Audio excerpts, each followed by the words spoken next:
بسم اللہ الرحمن الرحیم۔ السلام علیکم ورحمۃ اللہ وبرکاتہ۔ میں ہوں سید بابر شاہ گیلانی۔ میں اپنے چینل شاذلی جواہر پر اپنے تمام محبین، معتقدین، متوسلین و مریدین کو خوش آمدید کہتا ہوں۔ میں آج آپ کو امتحانات میں کامیابی کا وظیفہ بتانے والا ہوں۔ اللہ تبارک و تعالی نے ہمیں اس دنیا میں بھیجا، یہ بھی ہمارا امتحان ہے۔ اللہ تبارک و تعالی ہمیں آزماتا ہے، یہ بھی ہمارا امتحان ہے۔ اللہ تبارک و تعالی کبھی ہمیں کچھ دے کر آزماتا ہے، کبھی کچھ لے کر آزماتا ہے۔ ہر صورت میں ہمیں ہر امتحان میں ثابت قدمی سے اللہ تبارک و تعالی کے کلام سے مدد لینے کی ضرورت ہے۔ اور رب تو خود ہی فرماتا ہے کہ لا یکلف اللہ نفسا الا وسعہا، کہ اللہ تبارک و تعالی کسی کو اس کی برداشت سے زیادہ اس پر آزمائش نہیں ڈالتا۔ خیر، یہ تو آزمائش کا معاملہ ہے، دنیا ہے ہی امتحان کا گھر۔ میں اس امتحان کی بات کر رہا ہوں جس کے بعد کہ ان مع العسر یسرا، کہ ہر مشکل کے بعد آسانی ہے۔ ہم کبھی بھی کوئی امتحان دے رہے ہوتے ہیں اپنی تعلیم کا، تو اس کے لیے بہترین ہے۔ کہیں پر انٹرویو دینے جا رہے ہیں، اس کے لیے بہترین ہے۔ کسی سے مذاکرات کرنے جا رہے ہیں، اس کے لیے بہترین ہے۔ کسی کے پاس کسی بھی مقصد کے لیے جا رہے ہیں، اس مقصد کے لیے بہترین ہے۔ اگر آپ تعلیم حاصل کر رہے ہیں اور آپ علم حاصل کرنے کے لیے مطالعہ کر رہے ہیں اور آپ کو یاد نہیں رہتا، اس کے لیے بہترین ہے۔ اور اگر آپ کو فقط معلومات نہیں چاہیے بلکہ علم چاہیے، تو اس کے لیے بھی بہترین ہے۔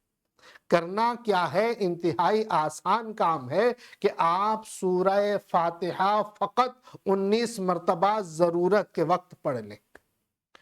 یعنی آپ اگر امتحان دینے گئے ہیں تو آپ کو چاہیے کہ آپ کے سامنے جب کویسچن پیپر آئے تو کویسچن پیپر کو پڑھیں نہیں، بلکہ آپ اس کو الٹ کر رکھ دیجئے اور 19 مرتبہ سورہ فاتحہ پڑھیے، اپنے ہاتھوں پر دم کر دیجئے، اور آپ اپنے قلم پر اور جس جس چیز پر آپ آسانی کے ساتھ دم کرتے ہیں، آپ ہاتھوں پر دم کر کے چہرے پر پھیر لیجئے، تو اللہ کے حکم سے آپ دیکھیں کہ آپ کا پیپر کتنا آسان ہوگا۔ اگرچہ تیاری کرنا تو ضروری ہے، ایسا تو نہیں ہوتا کہ آپ کچھ بھی نہ کریں، فقط وظیفہ یا دعا پر تکیہ کر لیں کہ اللہ تبارک و تعالی کہ جو کلام کی برکت ہے وہ تو آپ کو ظاہر ہوگی، لیکن آپ نے محنت کرنی ہے، اور محنت کے بعد کوئی کمی نہ چھوڑیں اور اللہ کے کلام سے مدد لیں تو کامیابی یقینی ہے۔ اور اگر فقط آپ دعا پر ہی تکیہ کیے رکھیں تو ایسا نہیں ہوتا کہ تلواریں بیچ کر مسلح خرید لیے جائیں اور بیٹھ کر دعا کی جائے کہ یا اللہ کافروں کی توپوں میں کیڑے پڑ جائیں۔ ایسا نہیں ہوتا۔ نبی پاک صلی اللہ تعالی علیہ وسلم نے دعا سے بھی کام لیا اور جنگ کے میدان میں اتر کر پھر فتح حاصل کی۔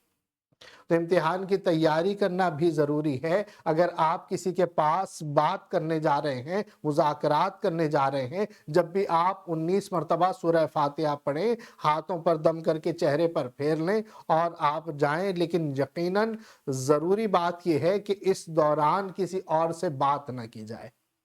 مطلب آپ جس سے بات کرنے جا رہے ہیں، جس سے آپ مذاکرات کرنے جا رہے ہیں، اس کے بات کرنے سے پہلے صرف آپ کا یہ وظیفہ ہو تو اللہ کے حکم سے وہ آپ کی بات بھی مانے گا، وہ رد کر ہی نہیں سکے گا۔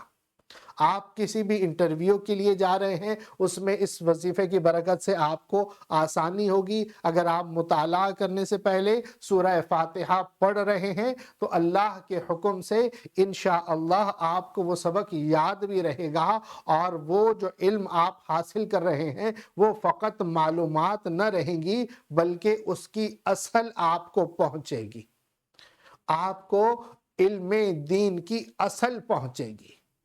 تو اللہ کے حکم سے اس وظیفے کی برکت سے آپ دیکھیں کہ امتحان میں یقینی کامیابی ہے۔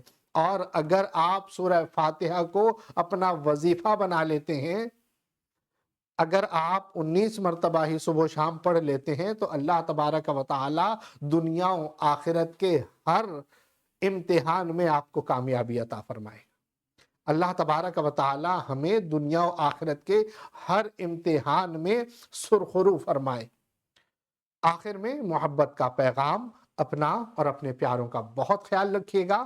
السلام علیکم ورحمۃ اللہ۔